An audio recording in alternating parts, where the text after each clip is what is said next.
नमस्कार। आज की इस बेहद अहम चर्चा में हम सीधे एक ऐसे विषय पर बात करेंगे जो हर नए निवेशक के लिए किसी मास्टर क्लास से कम नहीं है। शेयर बाजार अक्सर बहुत ही जटिल और सच कहें तो थोड़ा डरावना लग सकता है, खासकर तब जब कोई पहली बार अपनी मेहनत की कमाई को निवेश करने के बारे में सोच रहा हो।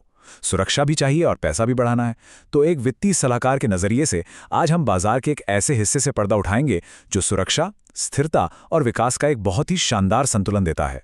आज हम लार्ज कैप म्यूचुअल फंड्स की पूरी रणनीति को डिकोड करने वाले हैं, ताकि निवेश की ये यात्रा पूरे आत्मविश्वास के साथ शुरू की जा सके। आइए जल्दी से देख लेते हैं कि आज हम क्या-क्या कवर करने वाले हैं। सबसे पहले लार्ज कैप्स असल में क्या हैं, फिर देखेंगे एक बहुत ही दिलचस्प मजबूत जहाज का उदाहरण। उसके बाद ये फंड्स काम कैसे करते हैं, इनके फायदे और जोखिम क्या हैं, इसमें किसे निवेश करना चाहिए और आखिर में कुछ टॉप परफॉर्मिंग फंड्स के उदाहरण। चलिए शुरू करते हैं। सेक्शन 1, लार्ज गैप क्या है? टॉप 100 दिग्गज कंपनियां।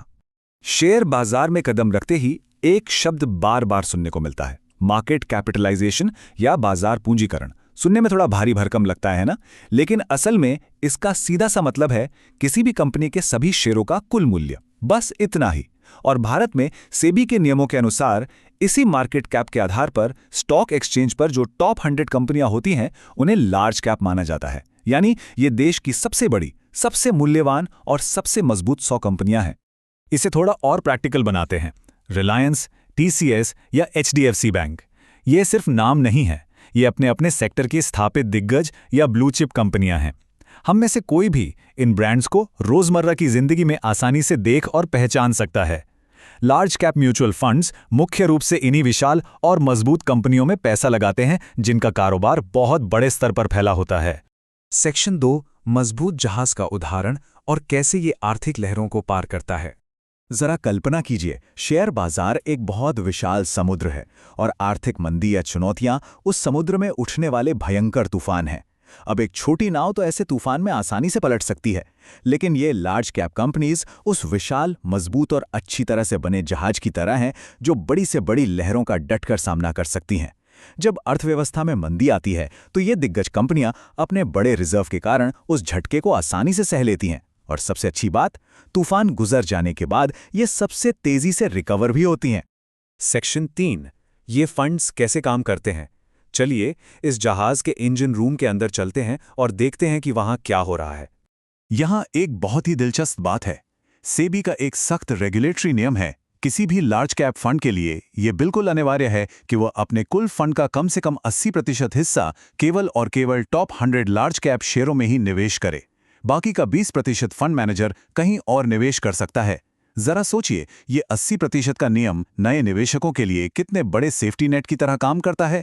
यह पक्का करता है कि पैसा हमेशा देश की सबसे सुरक्षित कंपनियों में ही लगा रहे। और जोखिम को कम करने के लिए एक और शानदार तरीका अपनाया जाता है। सारा पैसा किसी एक ही सेक्टर में नहीं डाला जाता। फंड को आईटी, एफएमसीजी, बैंकिंग और ऑटो जैसे अलग अलग सेक्टर्स में बांटा जाता है। इससे डाइवर्सिफिकेशन कहते हैं। अगर किसी एक सेक्टर में मंदी आ भी जाए तो दूसरा सेक्टर उसे बैलेंस कर लेता है। ये बिल्कुल उस जहाज में रखे वजन की तरह है जो उसे एक तरफ झुकने और डूबने से बचाता है। कई बार नए निवेशकों को लगता है कि शायद ये सब अपने आप होता है, लेकिन ऐसा बिल्कुल नहीं है। हर फंड के पीछे अत्यधिक योग्य पेशेवर फंड मैनेजर्स की एक पूरी टीम होती है। ये एक्सपर्ट्स लगातार बाजार पर नजर रखते हैं और तय करते हैं कि कब कौन सा शेयर खरीदना है और कौन सा बेचना है। ये सक्रिय प्रबंधन निवेशकों को काफी शांति देता है, क्योंकि उनका पैसा प्रोफेशनल्स के हाथों में होता है। सेक्शन 4, फायदे और बाजार के जोखिम, यानी शांत सफर और तूफान दोनों की बात करते हैं। अगर हम तुलना करें तो एक तरफ लार्ज कैप फंड्स हैं जो बहुत उच्च स्थिरता देते हैं और जिनमें उतार चढ़ाव काफी कम होता है। दूसरी तरफ मिड और स्मॉल कैप फंड्स हैं जो छोटी कंपनियों में निवेश करते हैं, इसलिए उनमें उतार चढ़ाव बहुत ज़्यादा होता है। तो कोई भी ऐसा व्यक्ति जो पहली बार निवेश कर रहा है और सुरक्षा को सबसे ऊपर रखता है, उसके लिए लार्ज कैप्स का ये कम जोखिम वाला प्रोफाइल एक बहुत ही सुरक्षित विकल्प बन जाता है। अगर 5 से 10 साल का नजरिया रखा जाए तो ये फंड्स काफी स्थिर रिटर्न देते हैं, जिससे धीरे धीरे अच्छी वेल्थ बनती है। स्थापित कंपनियां अक्सर लाभांश या डिविडेंड्स भी बांटती हैं, जो एक एक्स्ट्रा इनकम है। और हाँ, लंबे समय तक निवेश बनाए रखने पर ये फंड्स टैक्स के नजरिए से भी काफी एफिशिएंट साबित होते हैं। लेकिन शॉर्ट टर्म वास्तविकताओं को भी समझना होगा, क्योंकि ये शेयर बाजार है तो अल्पावधि में बाजार गिरने पर निवेश की कुल वैल्यू थोड़ी कम हो सकती है। यही कारण है कि इसमें धैर्य रखना सबसे जरूरी है। सेक्शन 5, किसे निवेश करना चाहिए। चलिए अपनी पैसेंजर लिस्ट देखते हैं। तो ये पूरी रणनीति असल में किसके लिए बिल्कुल परफेक्ट है। ये उन लोगों के लिए है जिनकी जोखिम उठाने की क्षमता कम से कम मध्यम है, जिनका निवेश का नजरिया कम से कम 5 से 7 साल का है, क्योंकि लंबा समय शॉर्ट टर्म झटकों को बेअसर कर देता है। और सबसे खास बात, ये उन निवेशकों के लिए एक बेहतरीन लॉन्च पैड है जो पहली बार इक्विटी मार्केट में आ रहे हैं और सबसे पहले अपनी पूंजी की सुरक्षा चाहते हैं। सेक्शन 6, टॉप परफॉर्मिंग फंड्स 2026 में बेड़े का नेतृत्व करने वाले कुछ नाम। अब थियरी से हटकर कुछ असल दुनिया के उदाहरण देख लेते हैं। 2026 के नजरिए से देखें तो कुछ लोकप्रिय नाम सामने आते हैं, जैसे ICICI prudential large cap fund, Nippon India large cap fund, HDFC large cap fund, मेरे एसेट लार्ज कैप फंड और SBI लार्ज कैप फंड। ये सभी जाने माने नाम हैं और ये दिखाते हैं कि एक मजबूत पोर्टफोलियो बनाने के लिए बाजार में कितने सारे शानदार विकल्प मौजूद हैं। और इसी के साथ हम इस चर्चा के बिल्कुल अंत में आ गए हैं। यहाँ एक बहुत ही गहरा सवाल छोड़कर जा रहे हैं।